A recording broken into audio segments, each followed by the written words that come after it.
So I went and got breakfast before you guys got here. And I went to this place that I've really been looking forward to, and I've driven past it a number of times. And I was so excited to go, finally found some free time to check it out. And I get there, and big words across the front door is cash only. And so, I had to get my sustenance on before the big 50th episode over here. And I think it's a good lesson, I guess, because I didn't have cash on me. And so, since we're doing sort of a business show here, it made me leave, right? So they were so worried about losing the 2 or 3% in credit card fees that they would rather lose the 100% of my entire meal. I just thought that it was interesting. But this is episode 50. Thank you all so much for checking it out. I hope that it has brought you tremendous amounts of joy and business growth. If this is your first episode, or if this is your 50th, I'm Benjamin J, and thanks for hanging out with us. So we have done a lot. We have covered a lot of topics on this show. I went back and I looked through all previous 49 episodes yesterday, and there have been a total of 164 questions answered on this show. So thank you all for submitting those.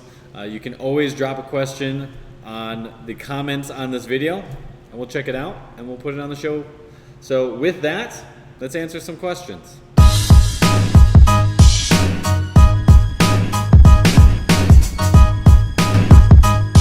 Ask away. It's FNF Q&A. This owner wants to know, how do you plan your classes and workshops? So the entire inspiration behind Form and Function is that we wanted to provide the things that we wanted to learn from. We took a look at the education that we felt was available to us, and we really just weren't happy with the quality, the programs. We didn't find them very interesting. And so with that in mind, that was our inspiration for what we wanted to create. And so we put out what we would want to be learning, what we would find interesting, right? Because if we don't find it interesting, why should anybody else? So case in point, when we started to put things together, we knew that we wanted to have a women's cutting class, which is design, our email men's cutting class, and we originally only had one color class called Spectrum. Well, when we started to plan our Spectrum class, which was supposed to be this month, I was talking with Shannon, who's our color education director, and she's really into blonding right now. It's a huge piece of what we're doing in the salon. She's been very excited about it, and so we realized, well, hey, that's what we're into right now. So let's figure out a blonding class. And so that became our new class, Lift, which we just had Monday. So that's really it. That's how we think about it, is what do we want to learn? How would we want to learn it? All right, let's go do that.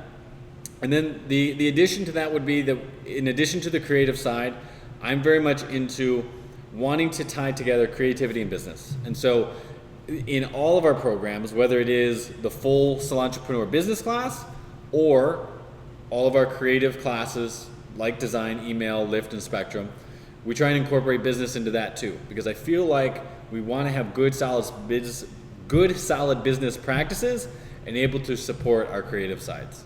This stylist wants to know, what are some of the biggest changes you've made along the way that you believe have brought you great success? Got to get deep on this one. I have to be very introspective. I think that's the right word, right?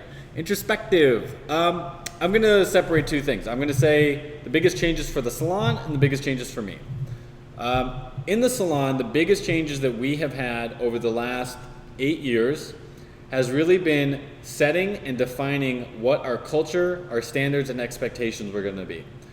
It wasn't easy, but it definitely paved the way for everything else. Because once we set those expectations, the culture came around. Once the culture came around, everybody was on the same page for the experience that we were trying to create for our guests. When we understand the experience that we want to create, everybody understands why education is so important and why we have to be dedicated to that. And then we understand what the brand message is going to be and why numbers are necessary in order to track our success. But it was the original setting the foundation, setting the expectations, the culture, and the standards that got us there. And it wasn't easy, but it got us there. On the personal side of things, I would say being an only child, being very type A, very hard-headed at times, that the biggest change that I have made is incorporating other people's input and other people's ideas. I'm very much that when I get an idea, I think it's the best idea in the world, right? I thought of it. OCS kicks in, and the reality is that while I might get the ball rolling on some things, not everything, but on some things, there are other people that can add to that they can remix it. And while, we got the ball rolling, it gets better with more input. Case in point, all this stuff that I just talked about. It took me saying, like, this is the direction that we need to go in, but it was by no means only me doing it. We had to have other people's input in order to make it a collaborative thing, because when it first started out and it was me saying, this is the way it's going to be, this is what's going to happen, this is how we're doing it, well, there was some pushback, as you can probably imagine, because some people didn't like that. They didn't like that I had to say that this is what was happening. But it at least got the ball rolling. And so those two things, business and personal, I would say have been the biggest changes with the best or the biggest outcome for me. This owner says, I have quite a few students that want to work with me and I think would fit well, but I don't know what to do with them. I hate to turn people away. Suggestions?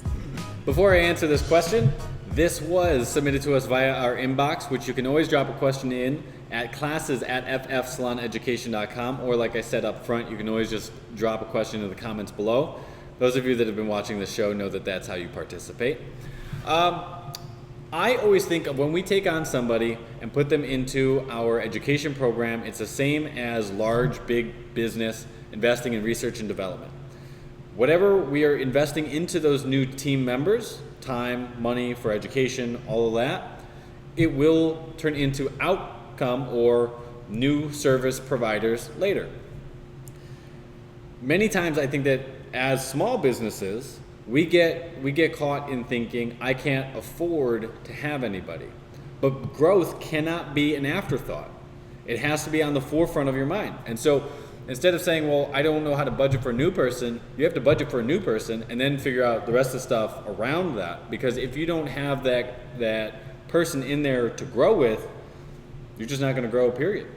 And in an industry where you never know what happens, somebody walks in tomorrow and says, I'm leaving in 2 weeks, or today's my last day, you want to have somebody in place so that you can start to train them. It's not about needing the help today, it's about assuming that you're going to need the help in 6, 12, 18 months. So, with all that said, when you get them in there, have daily tasks and duties for them to do that don't just keep them busy, but will get them into an environment where they're learning, and also then develop a program that will get them real one-on-one training with you so that they can then grow their technical, creative, and people skills, let's say customer service, so that they're going to be able to provide an amazing experience once they're out on the floor. This stylist asks, what are the top 3 advanced academies started within the last 5 years that are killing it? There's Form and Function, and Form and Function. Guys, this was episode, no, I'm not done with it, but I don't know if we're killing it. I don't know. I love what we're doing, and I think that we're providing really cool stuff, but I'm going to take my bias out of it. I also don't know when things were started, to be honest with you, so I'm just going to give you my top 3 that I've been enjoying that have come up on my radar in the last few years.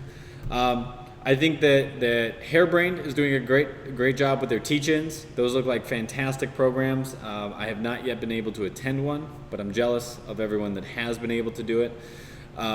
Federico Advanced Academy out in California, they are definitely a role model. The classes that they're doing and the content that they're putting out, to me, are very, very exciting and always capture my attention.